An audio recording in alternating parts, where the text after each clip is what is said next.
네, 여러분들 안녕하세요. 오늘은 질문소 시간 다시 한번 돌아왔습니다. 친구들이 질문을 굉장히 많이 해주고 있어요. 카톡방에서. 내가 코딩에 적성이 없는데 나 어느 분야로 가야 되냐? 정말 코딩을 끝까지 해야 되냐? 너무너무 괴롭다. 이런 얘기 굉장히 많이 하세요. 근데 그거 저도 마찬가지였어요. 저도 고등학교 때까지 코딩이란 게 있는지도 모르는 상태에서 대학교에 왔고요. 그 다음에 지금 쭉쭉쭉쭉 학교에서 하라는 대로 그냥 공부를 했고 굉장히 어려운 상태에서 했어요. 근데 정답부터 말씀드리자면 꼭 해야 돼요. 일단 왜 그런지 간단하게 말씀을 드릴게요. 우리가 공부를 할 때 적성에 약간 맞는 공부도 있고 안 맞는 공부가 있어요. 근데 이렇죠. 우리가 고등학교 때 책 읽는 게 좋다라고 해서 대학을 인문학으로 가나요? 아니죠. 일단 여러분 공대에 온 이상 여러분의 적성에 맞건 안 맞건 어느 정도는 취업을 염두에 오고 왔을 거예요. 그래서 오늘 제가 답변 드리는 내용은 코딩이 어느 면에서 좋냐? 가성비 차원에서 좋다고 말씀드리는 거예요. 여러분들이 어떤 거를 공부한다고 해봅시다. 공부해야 되는 궁극적인 레벨이 만약에 여기까지 있어요. 근데 그 능력을 가지고 나중에 사회에서 여러분에게 필요로 하는 능력인가? 이걸 통해서 여러분들에게 그만큼의 돈을 지불할 가치가 있는가? 요거를 생각을 했을 때 여러분들이 만약에 굉장히 적성에 잘 맞아요. 그러면 여러분들은 재미있으니까 열심히 공부했겠죠. 그래서 실력이 쭉쭉쭉쭉쭉 늘어서 여기까지 늘었어요. 근데 여러분들 프로그래밍 같은 경우에는 어떻냐? 실력이 적성에 안 맞는 친구 가져와 말씀드릴게요. 적성에도 맞는 친구 완전 날개를 다른 거고요. 적성에 안 맞아서 이렇게 해서 여기까지 했어요. 근데 이제 사회에 나왔을 때 이 능력이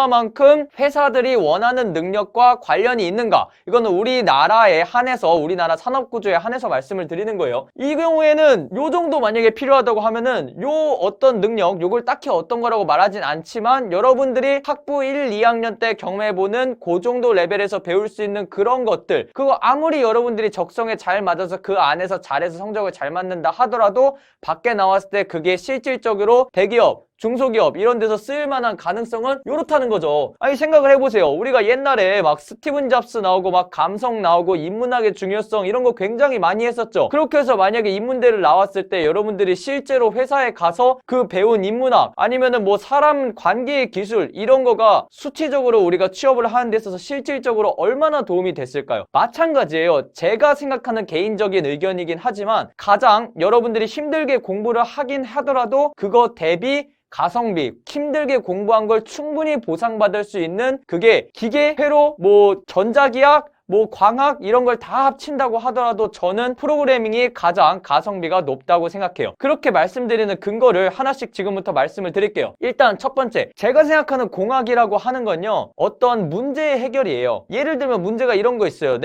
우리가 지금 로봇이 있는데 너무나도 비싸. 그래서 그 로봇을 싸게 만들어야 돼. 뭐 이런 문제가 있을 수도 있고요. 아니면 어떤 사람이 뭐 불치병에 걸렸어. 그래서 그 불치병을 치료하기 위한 치료제를 만들어야 돼. 이런 문제의 해결들이 있을 수 있어요. 근데 여러분들 TV 보시면은 막 산속에서 혼자 발명하시는 막 그런 분들도 있고 막 고등학생이 이런 발명을 하면서 막 이런 영재 연구소 막 이런 데 많잖아요. 근데 그런 거를 이제 한 발자국 떨어져서 보면 어떤 생각이 드냐면요. 물론 그런 생각 다 할 수 있고 창의적이고 매우 좋아요. 근데 그거에 대해서 주장에 대한 근거가 뒷받침이 되지 않는 경우가 굉장히 많아요. 근데 프로그래밍이라는 건 뭐냐면요. 여러분들이 어떤 주장을 했을 때 그거를 뒷받침할 수 있는 시뮬레이션을 만들고 그런 걸 하는 데 있어서 굉장히 좋은 툴이에요. 예를 들어서 우리가 공을 던졌다고 세웁시다. 내가 공을 던졌어요. 그래서 공이 대충 어디에 떨어질지는 어떻게 할 수 있을까요? 우리가 일반적으로 고등학교 때 거 생각해보면 막 수식을 풀어가지고 막 S는 막 V0T 플러스 2분의 LT 제곱 막 이런 식으로 해서 할 수 있죠. 근데 그렇게 해서 설명을 하는 것보다 우리가 시뮬레이터를 짜가지고 거기서 공을 던져서 공이 이렇게 날아가서 떨어지는 거, 그걸 직접 보여주는 게 어떻게 보면 조금 더 설득력이 있을 수 있겠죠. 아니면은 우리가 거꾸로 생각을 해봅시다. 우리가 어떤 뭐 간단한 아이디어예요. 예를 들어서 셔틀버스 같은 거 배차 간격을 어떻게 하는 게 최적인 것인가. 물론 막 수식 다 짜도 되고 막 사람들한테 설문조사 다 해도 되겠죠. 근데 그런 것보다 내가 이거를 프로그램을 돌려가지고 짜가지고 내가 이거를 뭐 7분을 했을 때는 뭐 어떻게 되고 8분을 했을 때 어떻게 되고 그래서 각 분수마다 이걸 쫙 해서 통계를 돌렸는데 어떤 뭐 몇 분, 11분의 배차 간격을 했을 때 가장 효용이 높다. 이런 식으로 어떤 결과를 이끌어낼 수 있다는 말이죠. 그래서 여러분들이 어떤 주장을 할 때, 어떤 문제 해결을 할 때 좀 더 유능하고 능력 있는 사람으로 보여줄 수 있다는 거예요. 그 다음 두 번째는 취업을 하는 데 있어서 반드시 필요하다는 거예요. 여러분들 생각해 보세요. 막 여러분들의 부모님들 세대에 막 스마트폰이나 핸드폰 이렇게